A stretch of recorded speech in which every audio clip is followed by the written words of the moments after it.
Welcome to the Doggie Dojo. My name's Trevor Smith, and today we are going to do something special. I have a new puppy named Yoshi, and I've been training him, and I wanted to bring you in on my training sessions. So I'm going to show you some footage right here that's going to show you what I've been doing while training Yoshi. So as you can see, first offhand, I have him completely off leash. As much as possible, try to work my dog off leash so he knows and wants to listen to me versus me forcing him to listen to me. And then what I'm doing right here is a little attention exercise. I'm drawing a line from his nose up to my eyes, asking for his name. And when I get eye contact, I'm going to say yes and then reward. From there, I'm going to also rotate from my left hand and my right hand as my reward hand. So he doesn't focus just on the left side or right hand or left hand. He's actually really working on and concentrating, focusing. Yoshi.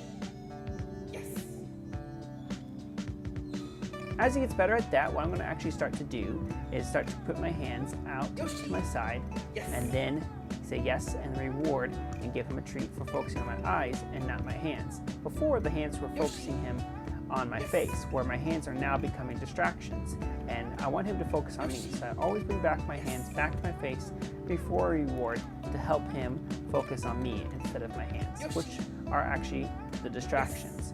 And so this exercise in general is teaching our dogs to focus on us and ignore distractions on a very, very, very simple basis. When he gets better at my hands at my shoulders, I'm actually going to go ahead and put my hands stretched out. This makes it really difficult for him to choose between my hand and my face, and he has to choose between the two. He can't look at my hands and look at my face at the same time. So he has to look at my hands, he has to look at my face for eye contact. This next game we're playing right here is going to be a collar grab game to help with collection and eventually to come when called.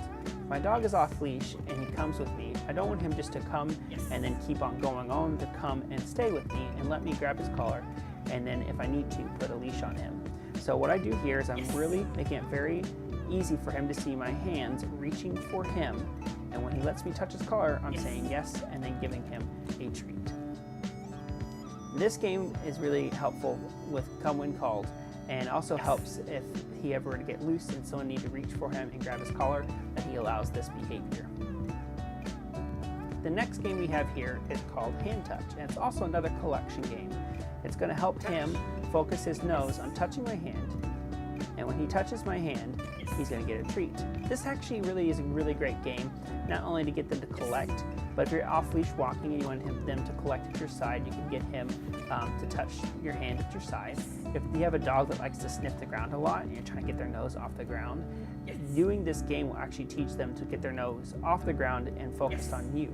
And they're incompatible behaviors. What I mean by that, this is from the great Ian Dunbar, that they're not going to be able to do the right behavior and the wrong behavior at the same time. And so if you reward for the right behavior, which is touching your hand, over the wrong behavior, which is to keep smelling the ground, they're going to eventually learn to focus in on you instead of the ground. And some dogs need you reward from away from the hand that they're touching. And for other dogs, I find it's easier that you reward within the hand. And for him, it seemed to be a bit more easier for him to understand that his nose needed to stay in my hand versus when I rewarded within my hand versus outside of my hand. And that started to get him to really understand what to do. What you can actually even do is you can actually even take some cookies and put your thumb over it, and then you have them touch your hand with the cookie in your hand. But the goal over time is get them to touch your hand with and without food. And as you can see now, we decided to go ahead and end our training session with a little bit of play and some fun. And he likes to play with his toys. And one of the games we're going to be working on together is him actually wanting to constantly bring the toy back to me. As you can see, he has a lot of value with the toy in his mouth. And over the course of his training, he'll start to learn to have value bringing the toy to me. And I always like to end with a little bit of fun during training, so that way the dog doesn't do a really great job and then they stop playing altogether. You kind of have to rotate between, because by stopping your training abruptly, it can teach them one of two things. It can teach them sometimes to focus harder because they want to try to get your attention and get the right behaviors as much as possible, because the training can end any moment. But also sometimes, if you're aware that you have to watch your dog and be observant, that sometimes if you stop the training after they've done a really good session and don't play with them afterwards, and they go, well, that stinks. Why was I good this whole time? So that's really important. So as you can see, I'm actually building value for him playing and tugging with me and having some fun. And I'm pushing on his sides a little bit to kind of get him used to the feeling of pressure on his sides. This comes from Susan Garrett, so that when he does weed pulls, he's used to that.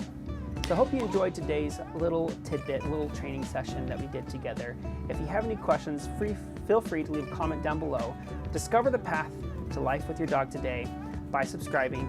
And as always, have some fun with your dog, and we'll see you all next time. Thanks for watching, everybody. Talk to you later. Bye.